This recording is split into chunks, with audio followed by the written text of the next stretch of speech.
excited. This is a highly anticipated webinar.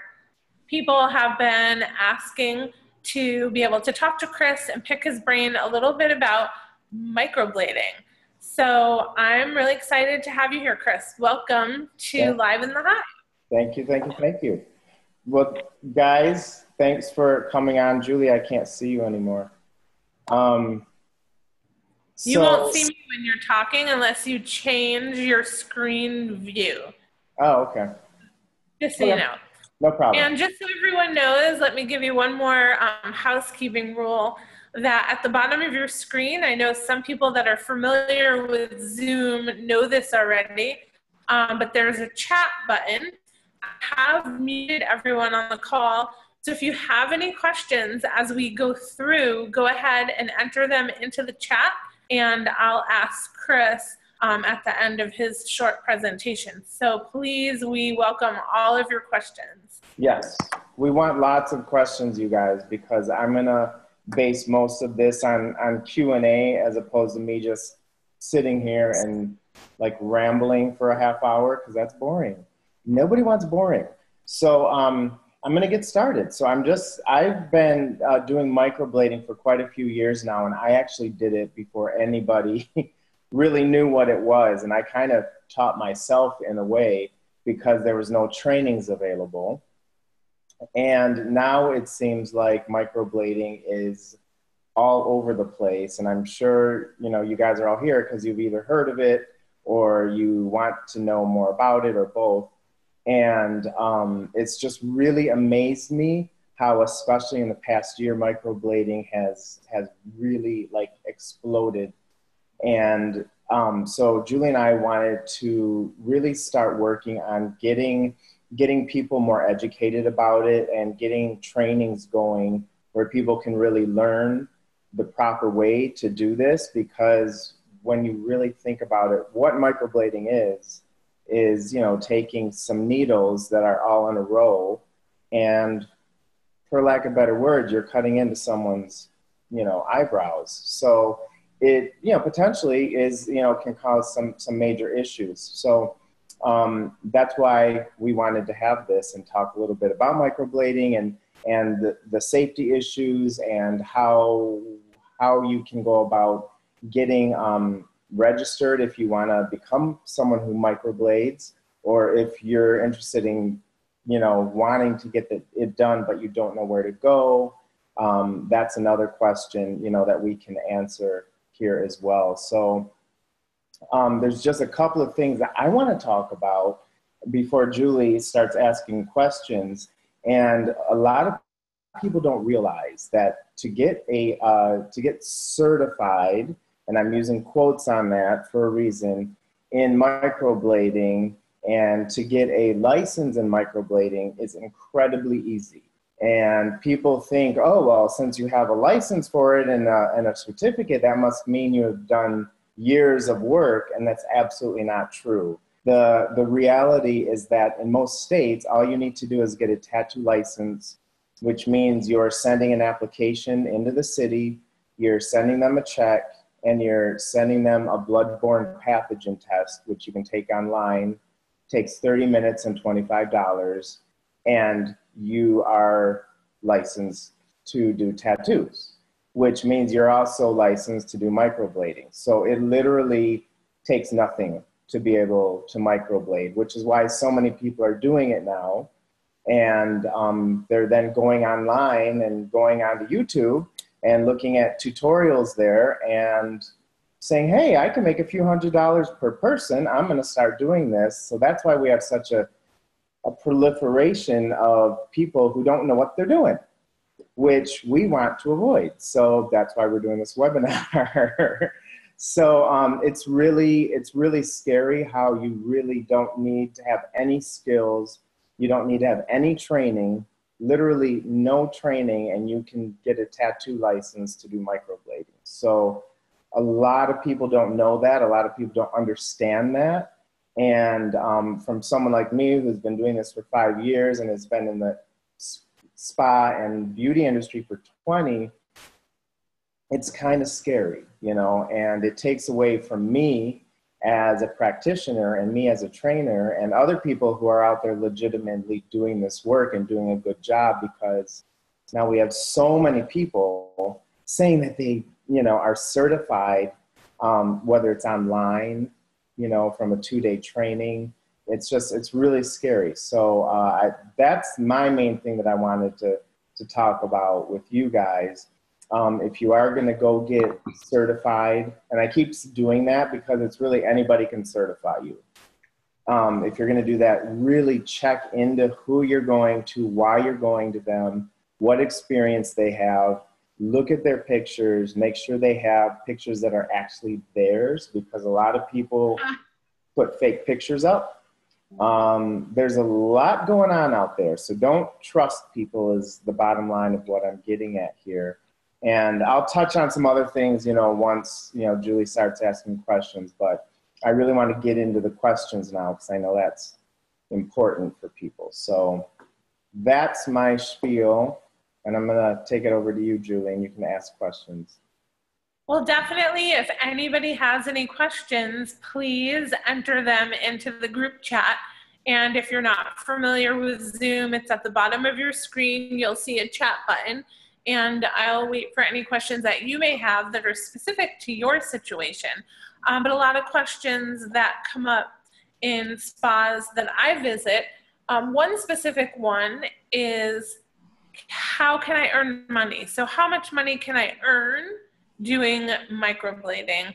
Is it profitable and lucrative for me as a single esthetician, or can it be profitable for me as a spa owner as well, with multiple estheticians?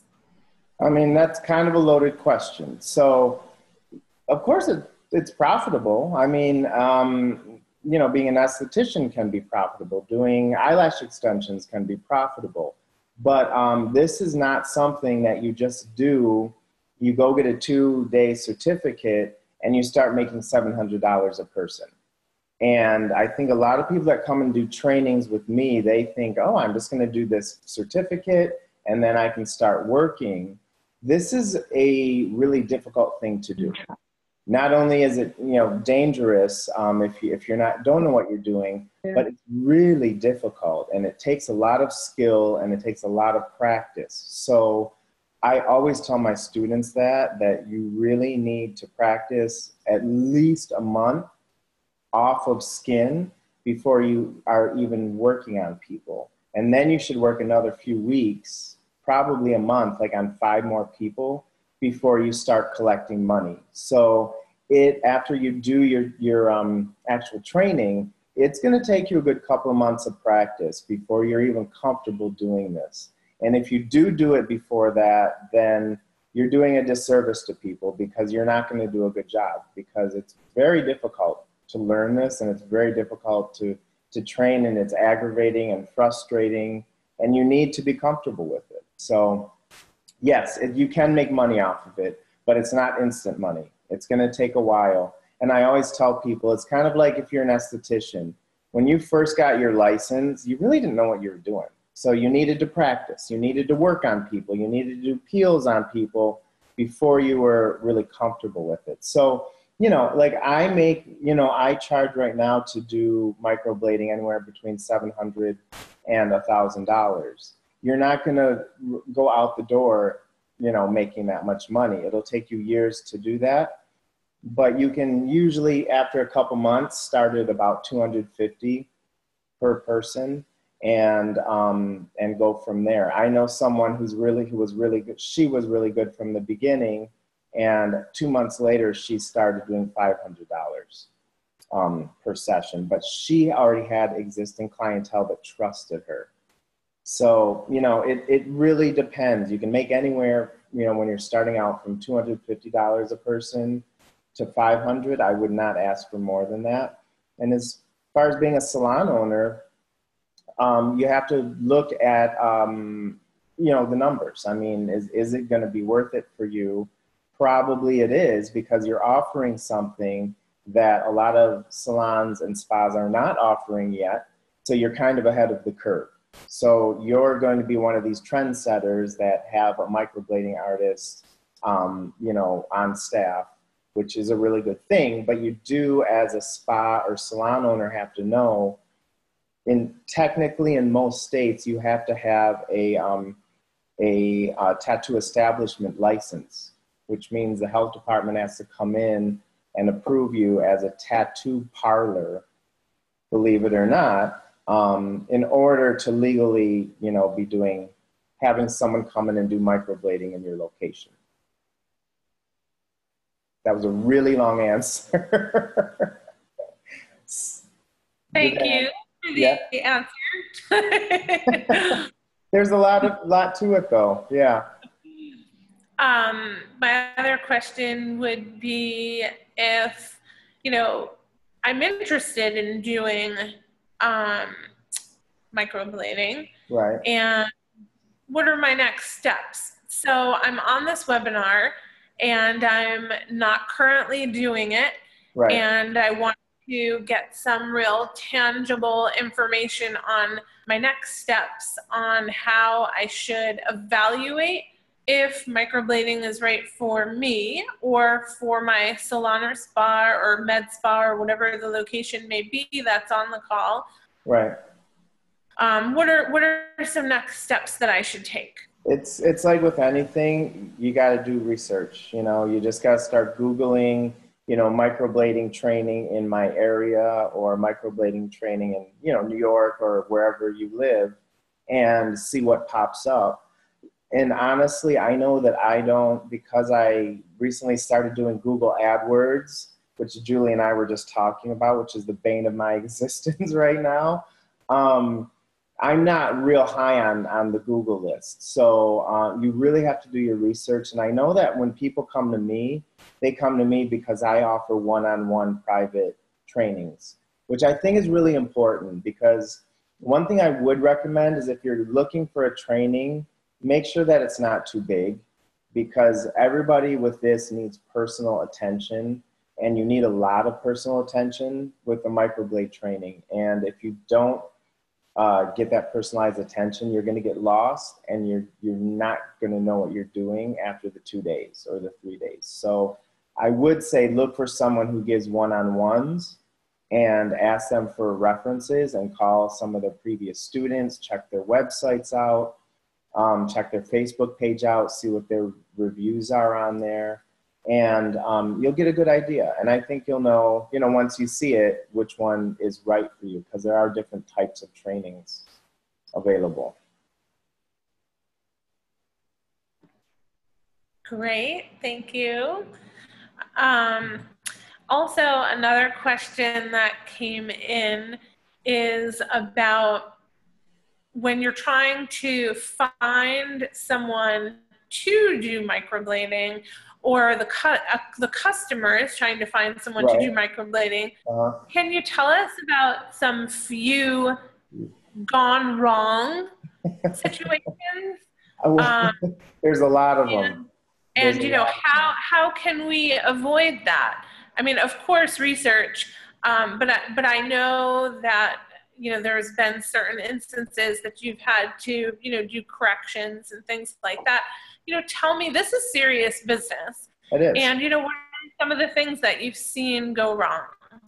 I would not go on Groupon and get microblading off of Groupon, because the main reason people go on Groupon is because they don't have a lot of clientele, and they need the money, and or they need the client, you know, people to come in to work on. That's actually when I first started. I went on Groupon because I didn't have a lot of experience, and so I just went on Groupon. So I would definitely not do it on Groupon. Ask around, ask friends. Sorry, but it's true. Ask friends, you know, look and see. You've got to know somebody that's had it done, you know, so ask them if, you know, if they have anyone. Of course, if you go online, it's a little more risky. Even if you're going on Instagram, you know, people use fake pictures all the time. And actually, I hate to say this, but one of my old students, I went on her website and she has all these fake pictures on. And I know she didn't do them because she's only been doing microblading for a month, you know? So you just have to be really careful. People are dishonest about it. Ask them how long they've been doing it. If they've been doing it under a year, I would not pay them a dime, you know? So don't get cheap on this. This is something you do not, it's like Julie, like you were saying, it's something you don't want to mess around with, you know? I charge $700, yeah, but I guarantee you, you're going to get a good set of eyebrows. And I've seen so many people who have come to me and paid another $700 to have the $300 job that they, you know, are crying about every day because someone messed them up. So it's not worth saving a couple $100. So, you know, I would just go, this really is a case of you get what you pay for. And usually if someone's charging more money, they're going to be better at it. Not always. And so kind of leading to someone that's going to be better at it. I mean, you've trained a lot of people, and we have a big audience on the call and an even bigger audience, you know, out in social media. Right. How do I know? So how do I know if I'm going to be good at it? Does it take any sort of skill, or pretty much anyone can do it? Question number one. And question number two, if I'm a spa or salon or med spa and I want to do a training for my team and I want to have my 5 aestheticians learn how to do microblading, is that a mistake? You know, or how would I pick my staff that I feel would do it well? Or can anyone do it? Well, I mean, technically anyone can do it. Like I said, you can, you know, pay the money to get a tattoo license and you know, technically you can do it. But as far as being good at it and enjoying it, a lot of people, once they take a training from me, they realize, ugh, I don't really like this. You know, I did eyelash extension training, and after a month, you know, a month later, I realized I hate this. Like so I haven't done eyelash extensions since. I think the same thing applies to doing this. You have to be very detail oriented. There are a lot of steps to this. It is, I know I've said this, it's very difficult. And you definitely have to have an artistic eye. If you don't, in some level, I'm not an artist by any stretch of the means, but I will tell you that I am, I'm artistic, you know, I'm an actor and, you know, all of that stuff. So I have art in me. If you're not, then you might want to double check it. You know, you might want to think about it. And if you're not detail oriented, and if you have such ADD that you can't focus on a set of eyebrows for an hour and a half, that might be a problem as well. And also if you're not a good learner, there's a huge learning curve with this. And, you know, when I started, I had 20 years experience as a makeup artist, and I went to zero. You know, I knew nothing about this, so I had to learn from the ground up. So if someone's not a good learner, or not willing to, or really driven, which is what I was driven to do this. I knew I was going to do it, so I did it, even though it was really hard. So those, I would say, are the criteria. You have to be artistic. You have to have patience. You have to have determination. This isn't, you know, just like, you know, doing a facial. It's not quick and easy. So if someone did want to do, you know, like 5 aestheticians in one location, which I have done trainings like that before, it's a little difficult because everybody's different. You know, someone is really gung-ho and absolutely wants to do it, and then other people, you know, they're okay, but, you know, you can tell they're not going to be doing it in a year from now. So you just have to ask them, do you really want to do this? Are you willing to put the time and the energy and the practice in afterwards? And if they're not sure, then it's probably not for them. Great. I had another question, but then another question just came through on the chat. Okay. So I'll ask the question from the chat right now. So we currently do microblading, Okay. And a challenge we have is Right. that clients could get a tattooed brow for far less than we charge for microblading. Right. What's the best way to describe the difference between tattooed brows and microblading to a guest? The difference between a tattoo brow and microblading, there's a huge difference. Microblading is done with a hand tool, or it should be done with a hand tool. If you're using a machine, that's not microblading. So microblading is semi-permanent. Here's the quickest and easiest answer. Microblading is semi-permanent. It will go away in about 2 years, and regular tattoos are 100% permanent unless you get them removed with a laser. And so what you get is what you're going to have. So it's a lot more, it lasts a lot longer. They use a different ink for regular tattoos, which is why it stays so much longer. We use an organic-based ink, which is a lot more natural looking. People don't have allergic reactions when using the ink from microblading, as opposed to regular tattoos as well. But the biggest and most important answer is regular tattoos. If they make a mistake, you can't erase it. And you're gonna have to go and get laser tattoo removal, which is very painful and very expensive as well. And it just doesn't look as good. It looks like you have a Sharpie on your eyebrows, because with regular tattoos, they use, they have primary colors for regular tattoos. So they don't have the beautiful browns and mauves and, you know, all the variety of colors that we have. They have black, red, green, blue. And so you're gonna have, you know, black, blue eyebrows as opposed to a beautiful, you know, sable brown with hair strokes on it. So it's a huge difference, and most tattoo artists have no idea how to do the eyebrows anyway. They just kind of do it in about 10 minutes. They just take the machine and go zzz, zzz, and then that's it, and that's not true. Microblading, if they're a good practitioner, takes about 2 hours, because we fully map out and measure everything and draw the eyebrows on first, and then we do the procedure. So it takes about 2 hours. So there's much more of a science to it. I mean, yeah. There's a lot more time put into it. Absolutely. You're not if committing done properly. to a style that may be gone in 3 to 5 years, which we've all seen how eyebrow styles change. Right, correct. So, you know, I'm walking around with 50s style brows right now.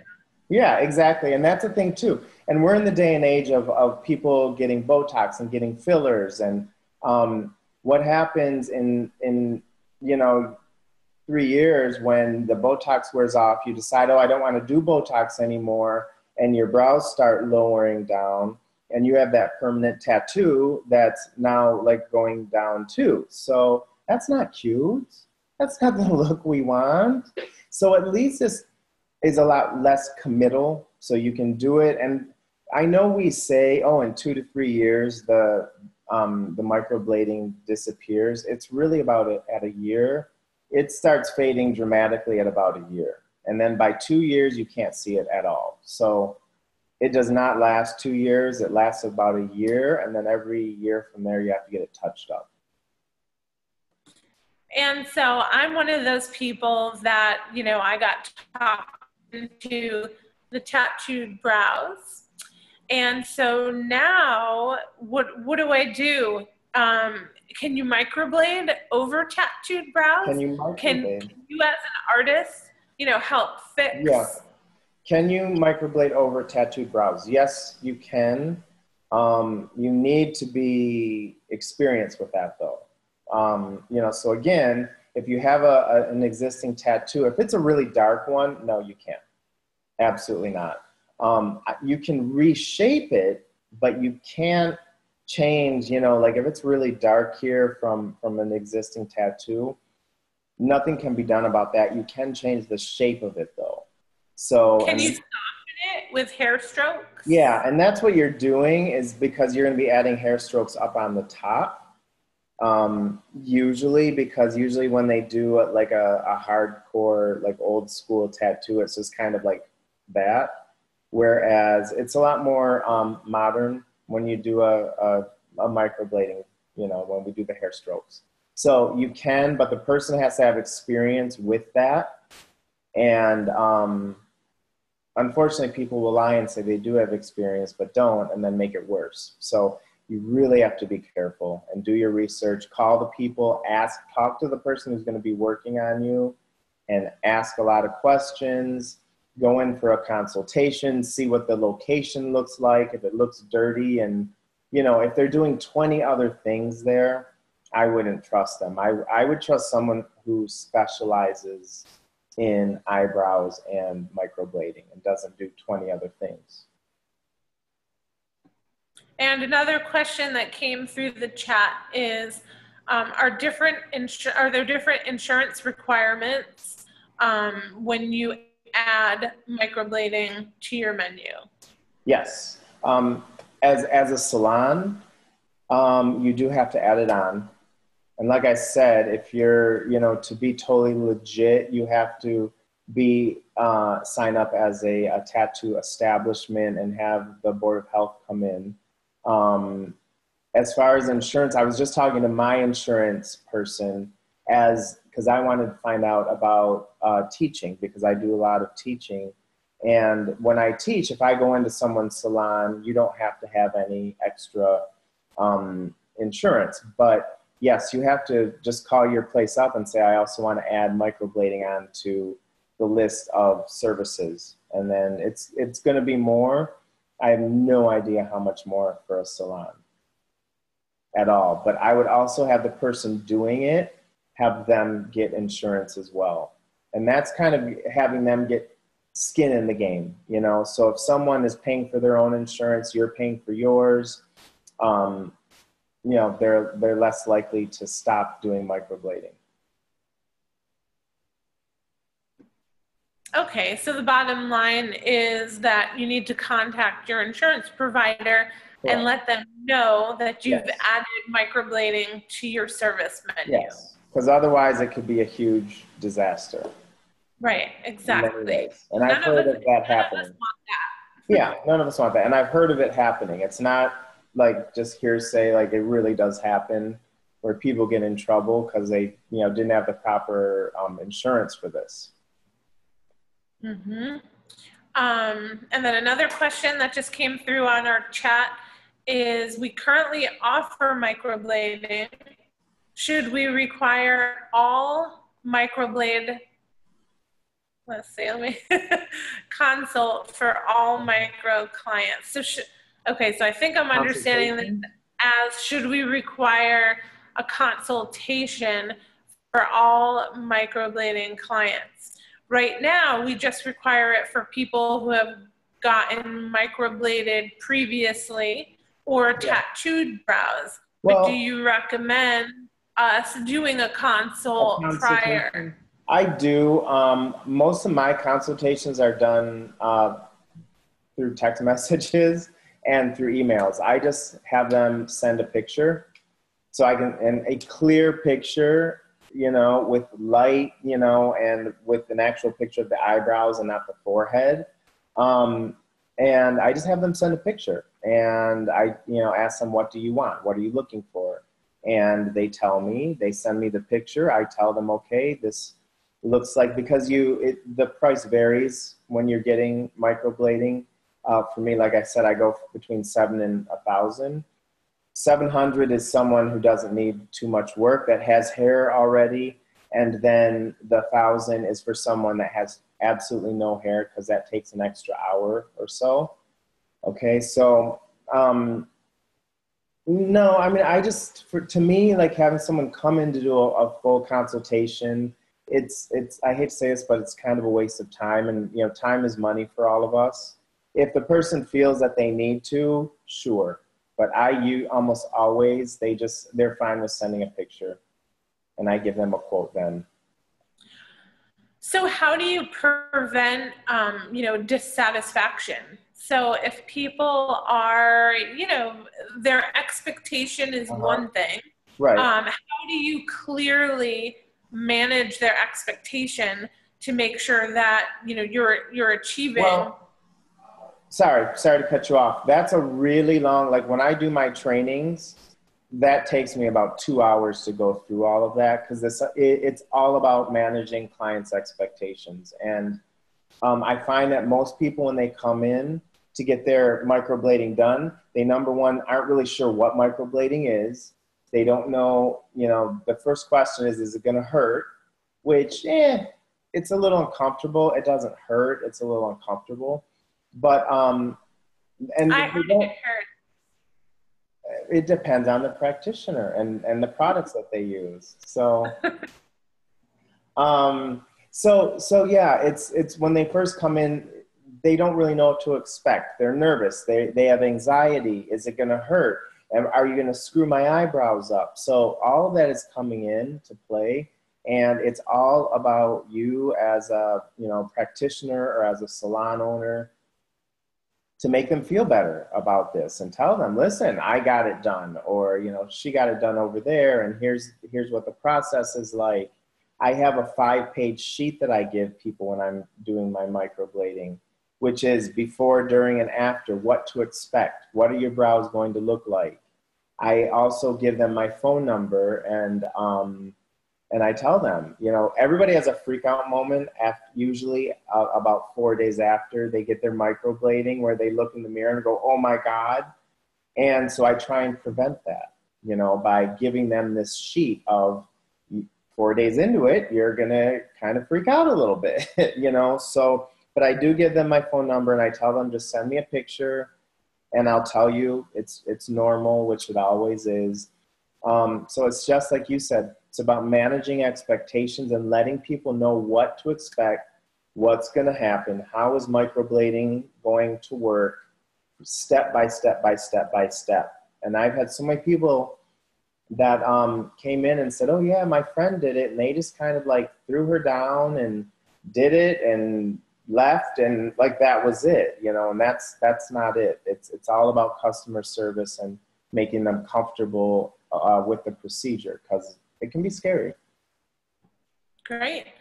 And I'm trying to keep up with the questions coming through on the chat. So definitely keep anything you want to ask Christopher. Now is the time to do it.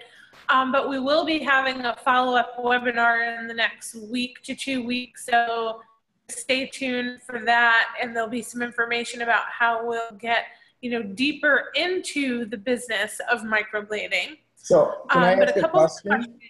Are most of the people that are on, are they practitioners? Are they spa owners? Do they want to get their brows done? Like is it a combination? I have no idea. Okay.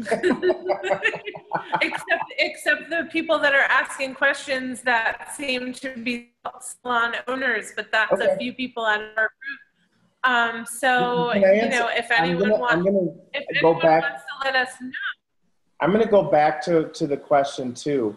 One thing, if you're not really sure, if you have someone at your place that's doing microblading and you don't think they're good, or you're not sure, you can always get a refresher training. So, you know, like I offer for a 1 day, I come in and I essentially give them a 3-day training in 1 day, because they've already been trained the basics, so I don't need to go through all of that.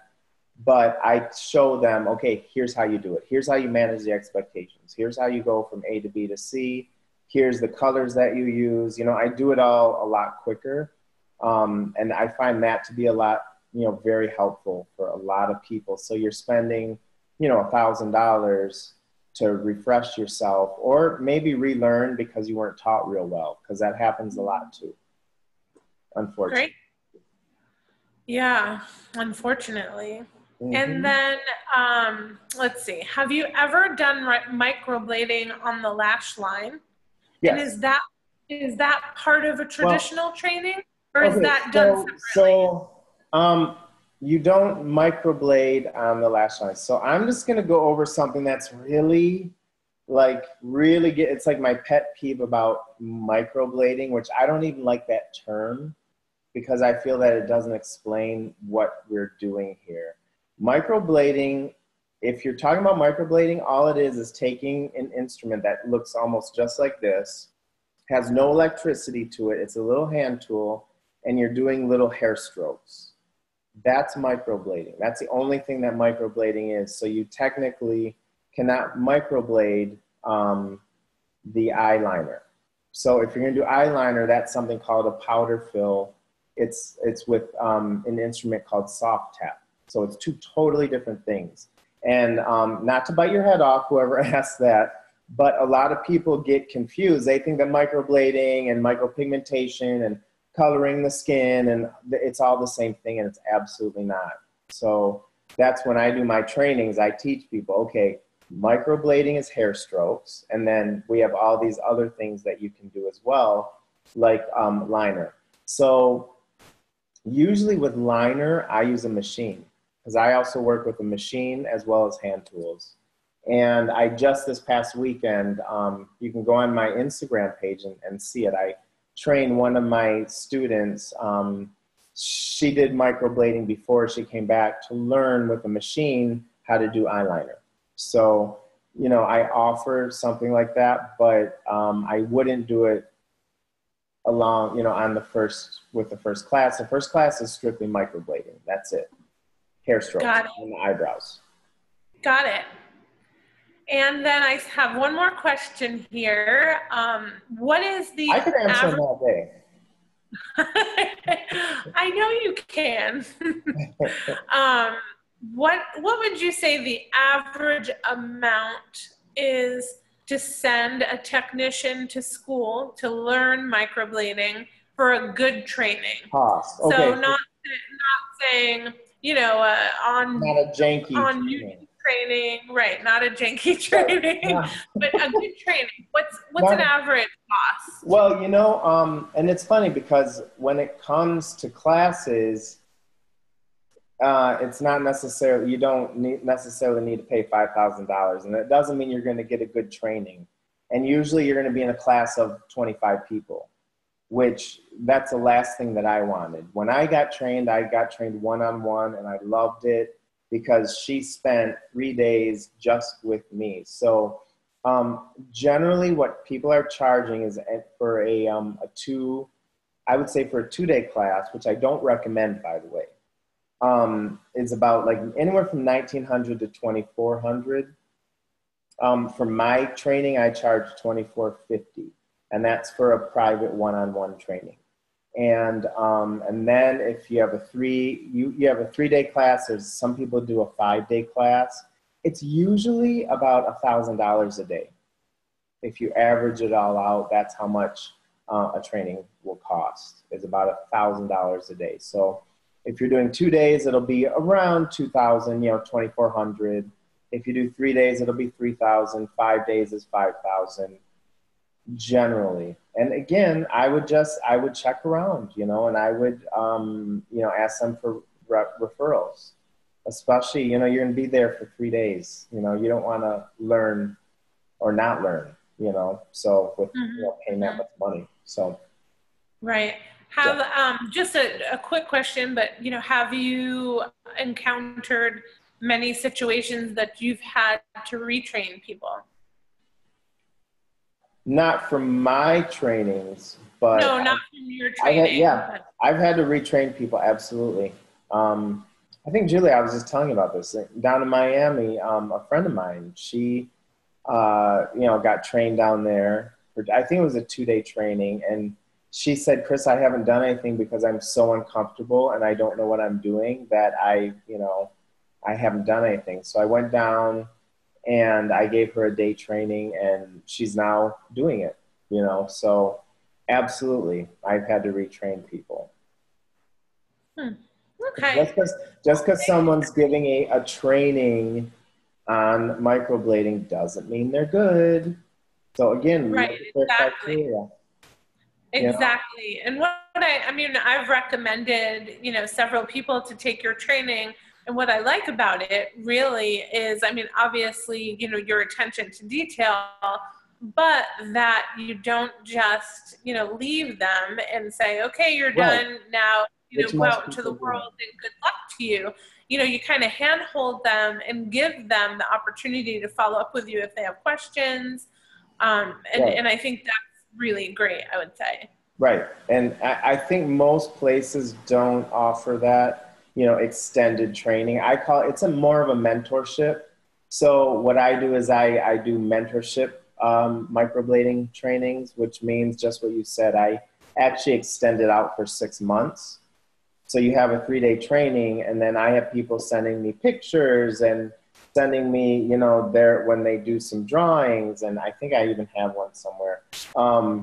You know, and I critique it for them, and I, you know, tell them how to improve and all of that. So, and I do that for 6 months after the training, because it's very overwhelming if you just take a 3-day training and then you're like just kicked out.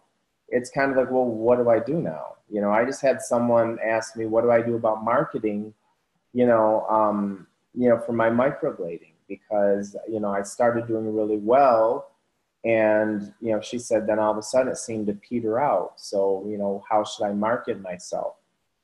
So I also help people with that, you know, so it's not just about microblading. How are you going to put yourself out there? How are you, now that there's so much competition out there, how are you going to make yourself different? How are you still going to, you know, have people come to you instead of going down the street when they're charging a little bit less? You know, so I really go into depth, and wherever you go, be sure that they're giving an extended training, and also make sure that they're giving you, you know, more bang for your buck for the most part. Great. Well, I think, you know, we're about out of time. We went a little bit over, but we had some really great questions. So thank you everyone for joining us today. We're done already, but we're going to continue this conversation in a week or two. You know, we'll figure out our schedules and go a little bit more in depth on the business side of microblading. Because there's a lot to go in depth about from the business end. Right. So. And this is, I mean, this was microblading one-on-one. It was just a quick informational session for you to learn a little bit more about microblading, how it might suit your lifestyle or the lifestyle of your customers, and how you can incorporate it into your business. Correct. My one last question, Chris, is microblading a trend, or is it here to stay? I really do think it's here to stay. You know, I think back of, you know, when people, you know, first started doing eyelash extensions, and we all thought that was a trend, you know, and here it is 10 years later, it's bigger than ever. Eyelash extensions are growing, you know, that business is growing like 12% a year to this day, 10 years afterwards. So I think as long as it doesn't get too messy, you know, with people who don't know what they're doing, because this is a little more serious than eyelash extensions, although you are dealing with the eyes. I mean, people can really screw the eyes up as well. I don't think it's a trend. I really don't. If I did, I wouldn't be in it. You know, I don't want to, you know, invest all this time and energy and money into something that's going to be gone in 2 years. You know, this is my life right now. This is what I'm doing, and I don't want to do anything else. So I definitely think it's here to stay. I just think we need to figure out, okay, how can we adjust? How can we change? How can we do what's new, whether it's with a new instrument, a new tool, new color, new shape, you know, all of that. It's about relearning things and keeping your education going. But it's not a trend. So let's all make some money out of it. It's a worthwhile investment. It absolutely is. Thanks, Chris. Absolutely. Thanks for taking some time out of your busy day. And thanks everyone for joining us here live in the Spa Hive. And a recording will be available both on the Spa Hive YouTube and on Chris's as well. Thanks. Yes. Have a great day. I'm going to put it on my YouTube.